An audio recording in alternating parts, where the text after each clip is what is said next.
ಸ್ವಾಮೀಜಿಗಳವರ ಸಮ್ಮುಖದಲ್ಲಿ ಏನು ಆ ದೇವಾಲಯದ ಕಳಸದ ಮೇಲೆ ಧ್ವಜಾರೋಹಣವನ್ನು ಮತ್ತು ಪುಷ್ಪಾರೋಹಣವನ್ನು ಮಾಡ್ತಕ್ಕಂಥ ಶುಭ ಸಂದರ್ಭದಲ್ಲಿ ನಾನು ಕೂಡ ಇವತ್ತು ಪರಮ ಪೂಜೆ ಜಗದ್ಗುರು ಜೊತೆಲಿ ಇದ್ದೇನೆ ಅಂತ ಹೇಳಿದ್ರೆ ನನ್ನ ಪೂರ್ವ ಜನ್ಮದ ಪುಣ್ಯ ಅಂಥೇಳಿ ನಾನಂತೂ ಭಾವಿಸುತ್ತೇನೆ.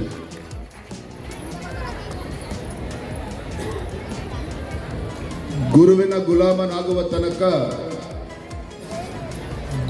ಗುಲಾಮನಾಗುವ ತನಕ ದೊರೆಯದಣ್ಣ ಮುಕ್ತಿ ಅಂತೇಳಿ ದಾಸರು ಒಂದು ಕಡೆ ಹೇಳ್ತಾರೆ.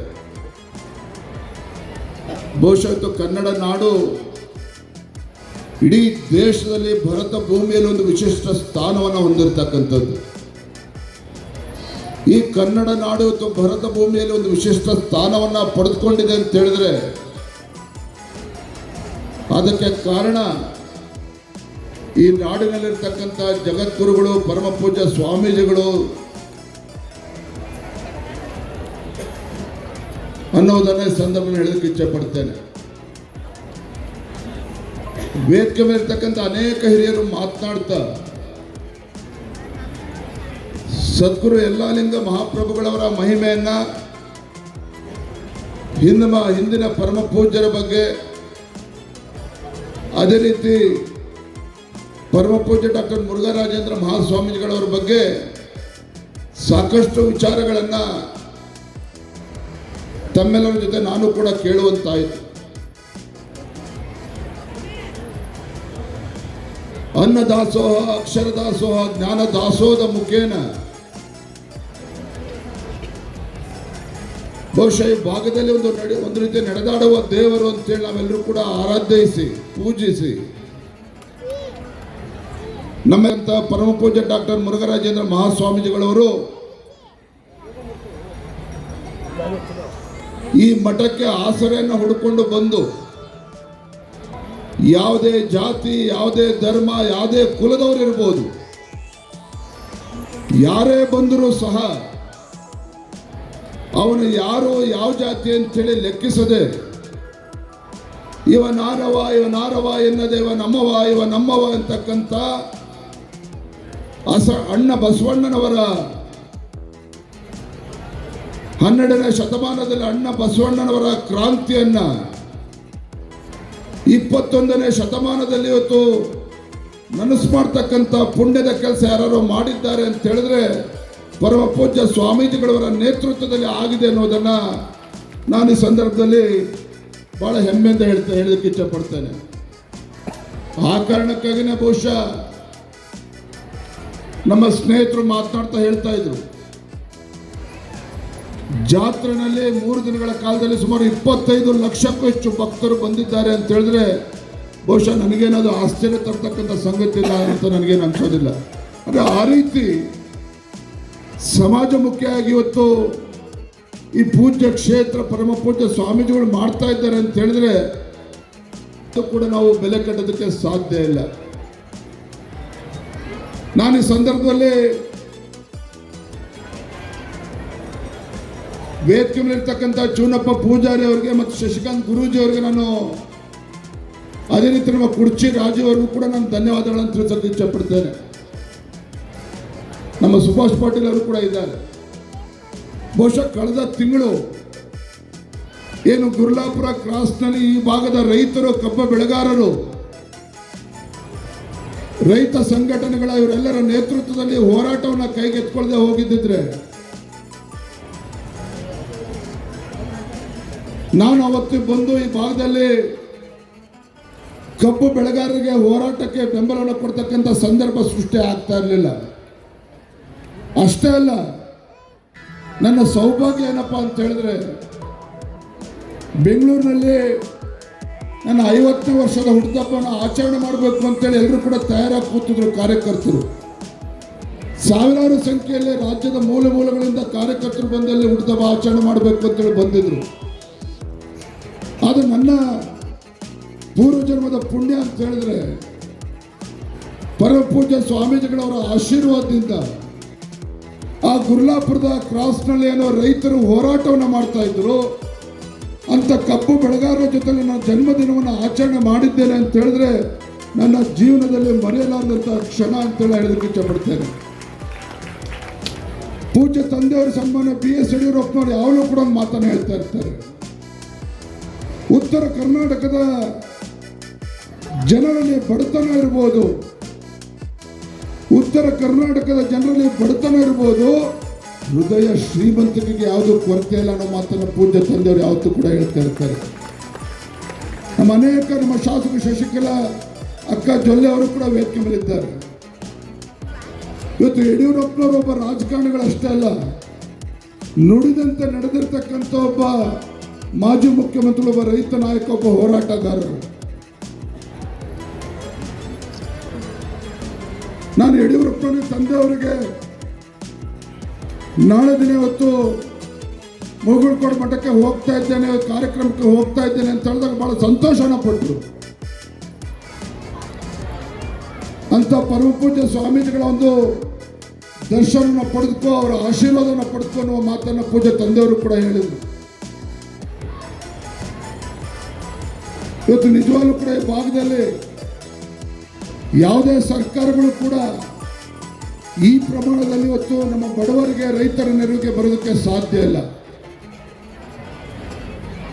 ಇವತ್ತು ರೈತರಿಗೂ ಕೂಡ ಒಂದು ಆತ್ಮಸ್ಥೈರ್ಯವನ್ನ ತುಂಬುವಂಥ ಕೆಲಸ ಪರಮ ಪೂಜ್ಯ ಜಗದ್ಗುರುಗಳ ನೇತೃತ್ವದಲ್ಲಿ ಆಗಿದೆ ಅಂತ ಹೇಳಿದ್ರೆ ನಾವು ಅದಕ್ಕೂ ಕೂಡ ಬೆಲೆ ಕಟ್ಟೋದಕ್ಕೆ ಸಾಧ್ಯ ಇಲ್ಲ. ಇಂಥ ಒಂದು ಆಧುನಿಕ ಯುಗದಲ್ಲಿ ಮನುಷ್ಯನ ಮಧ್ಯೆ ಇವತ್ತು ಮನುಷ್ಯರ ಮಧ್ಯೆ ಒಂದು ಕೊಂಡಿ ಇವತ್ತು ಕಳಚಿ ಬೀಳ್ತಾ ಇರ್ತಕ್ಕಂಥ ಸಂದರ್ಭದಲ್ಲಿ ಮನುಷ್ಯ ತಾನು ಮನುಷ್ಯನಲ್ಲ ಒಂದು ರೀತಿ ಮೃಗನಂತೆ ವರ್ತಿಸ್ತಾ ಇರ್ತಕ್ಕಂಥ ಕಾಲಘಟ್ಟದಲ್ಲಿ ಇಷ್ಟು ದೊಡ್ಡ ಸಂಖ್ಯೆಯಲ್ಲಿ ನಾವು ಪರಮ ಪೂಜೆ ಜಗದ್ಗುರುಗೆ ಹೇಳ್ತಾ ಇದ್ದೇವೆ. ಬೆಂಗಳೂರಿನಲ್ಲಾಗಿದ್ರೆ ಬಂದಂಥ ಎಲ್ಲ ಸದ್ಭಕ್ತರಿಗೆ ಎಲ್ಲರೂ ಕೂಡ ಕುರ್ಚಿನ ಆಸನದ ವ್ಯವಸ್ಥೆ ಆಗಲೇಬೇಕಾಗಿತ್ತು. ಆಸನದ ವ್ಯವಸ್ಥೆ ಹಾಕಿದ್ರು ಸಹ 2-3-4 ತಾಸು ಇಷ್ಟೋ ತನಕ ಮಾತನ್ನು ಕೇಳೋದಕ್ಕೆ ಸಾಧ್ಯ ಇಲ್ಲ. ತಾವೆಲ್ಲರೂ ಕೂಡ ಇಷ್ಟು ದೊಡ್ಡ ಸಂಖ್ಯೆಯಲ್ಲಿ ಇಷ್ಟೊಂದು ಸಮಾಧಾನದಿಂದ ಅಥವಾ ಕೂತಿದ್ದೀರಿ ಅಂತ ಹೇಳಿದ್ರೆ ಪರಮ ಪೂಜೆ ಜಗದ್ಗುರು ತಾವಿಟ್ಟಿರ್ತಕ್ಕಂಥ ಒಂದು ಅದಮ್ಯವಾಗಿರ್ತಕ್ಕಂಥ ಒಂದು ವಿಶ್ವಾಸವನ್ನು ಇವತ್ತು ತೋರಿಸ್ತಾ ಇದೆ. ನಾನು ಇಷ್ಟೇ ಸಂದರ್ಭ ಹೇಳ್ತಕ್ಕಂಥದ್ದು, ನಾವು ನಮ್ಮ ಮಕ್ಕಳಿಗೆ ಶಿಕ್ಷಣವನ್ನು ಕೊಡ್ತಾ ಇದ್ದೇವೆ. ಇಲ್ಲಿರ್ತಕ್ಕಂಥ ನಮ್ಮ ತಾಯಂದಿರು, ಹಿರಿಯರು, ನಮ್ಮ ಮನೆಯಲ್ಲಿ ನಮಗೆ ಒಂದು ತುತ್ತು ಅನ್ನ ಗಂಜಿ ಕಡಿಮೆ ಆದರೂ ಪರವಾಗಿಲ್ಲ, ನಾವು ಹೆತ್ತಂತ ನಮ್ಮ ಮಕ್ಕಳು ಒಳ್ಳೆ ಶಿಕ್ಷಣವನ್ನು ಕೊಡಬೇಕು ಅಂತೇಳಿ ತಾವು ತಮ್ಮ ಜೀವನವನ್ನು ಸವಿಸ್ತಾ ಇದ್ದೀರಿ. ಪರಮ ಪೂಜ್ಯ ಸ್ವಾಮೀಜಿಗಳು ಜಗದ್ಗುರುಗಳ ಸಮ್ಮುಖದಲ್ಲಿ ಹೇಳ್ತಕ್ಕಂಥದ್ದು ಇಷ್ಟೇನೆ, ನಮ್ಮ ಮಕ್ಕಳಿಗೆ ಶಿಕ್ಷಣದ ಜೊತೆಗೆ ಇವತ್ತು ಉತ್ತಮ ಸಂಸ್ಕಾರವನ್ನು ಕೊಡ್ತಕ್ಕಂಥ ಕೆಲಸವೂ ಕೂಡ ನಮ್ಮ ತಂದೆ ತಾಯಂದಿರು ಮಾಡಬೇಕು ಅನ್ನೋ ಮಾತನ್ನ ಸಂದರ್ಭದಲ್ಲಿ ಹೇಳ್ತಾ, ಈ ಭರತ ಭೂಮಿಯಲ್ಲಿ 2 ಅಕ್ಷರದ ಪದಗಳಿಗೆ ನಾವು ಹೆಚ್ಚು ಗೌರವವನ್ನು ಕೊಡ್ತೇವೆ. ತಂದೆ, ತಾಯಿ ಮತ್ತೆ ಗುರು. ತಂದೆ ತಾಯಿಗೆ ಎಷ್ಟು ಗೌರವನ ಕೊಡ್ತೀವೋ ಅದೇ ಗೌರವನ ನಾವು ಗುರುಗಳಿಗೂ ಕೂಡ ನೀಡುವಂಥದ್ದು. ಅಂತ ಗುರುಗಳ ಆಶೀರ್ವಾದದಿಂದ ಅವರು ತೋರಿಸ್ಕೊಟ್ಟಿರ್ತಕ್ಕಂಥ ಮಾರ್ಗದಲ್ಲಿ, ಸದ್ಮಾರ್ಗದಲ್ಲಿ ಚಲಿಸುವ ಮುಖೇನ ಜಾತಿ, ಮತ, ಪಂಥ, ನಾನು ಹೇಳ್ತೇನೆ, ಇವತ್ತು ಜಾತಿ ಅಂತಕ್ಕಂಥದ್ದು ಇರುವಂಥದ್ದು ಕೇವಲ ರಾಜಕಾರಣಿಗಳಲ್ಲಿ ಮಾತ್ರ.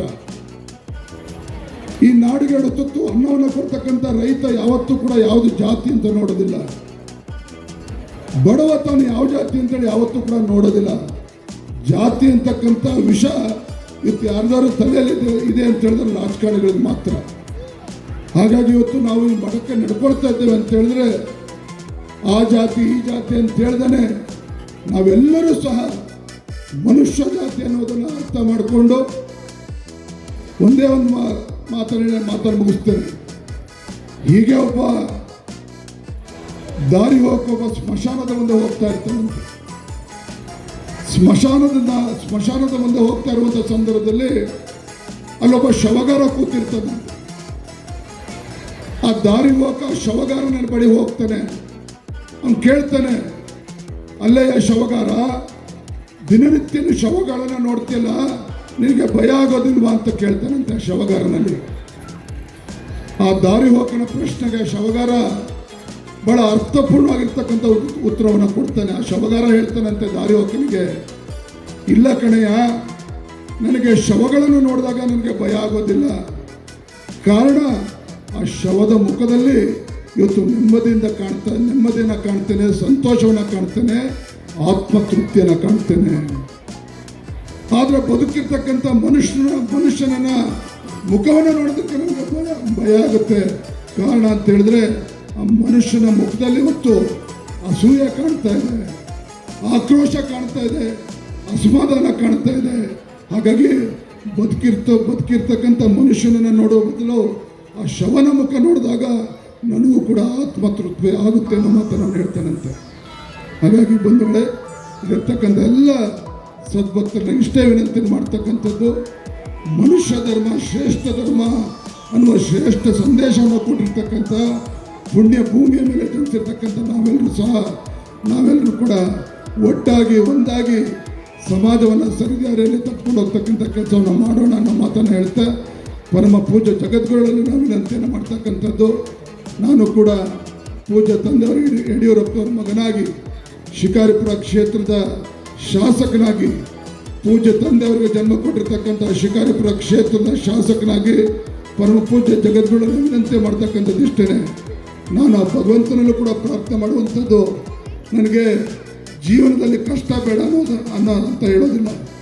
ಜೀವನದಲ್ಲಿ ಏನೇ ಕಷ್ಟಗಳು ಬರಲಿ, ಏನೇ ಸವಾಲುಗಳು ಬರಲಿ, ಎಲ್ಲ ಸವಾಲುಗಳನ್ನು ಮೆಟ್ಟಿ ನಿಲ್ತಕ್ಕಂಥ ಶಕ್ತಿ ಪರಮ ಪೂಜ್ಯ ಜಗದ್ಗುರುಗಳು ದಯಪಾಲಿಸಲಿ ಅಂತೇಳಿ ಈ ಸಂದರ್ಭದಲ್ಲಿ ಪ್ರಾರ್ಥನೆ ಮಾಡ್ತಾ, ಮತ್ತೊಮ್ಮೆ ಇಲ್ಲಿರ್ತಕ್ಕಂಥ ಎಲ್ಲ ವೇದಿಕೆ ಮಾಡ್ತಕ್ಕಂಥ ಎಲ್ಲ ಜಗದ್ಗುರುಗಳಿಗೆ ತಮ್ಮೆಲ್ಲರೂ ಕೂಡ ವಂದಿಸಿ ನನ್ನ ಮಾತನ್ನು ಮುಗಿಸ್ತೇನೆ. ನಮಸ್ಕಾರ, ವಂದನೆ.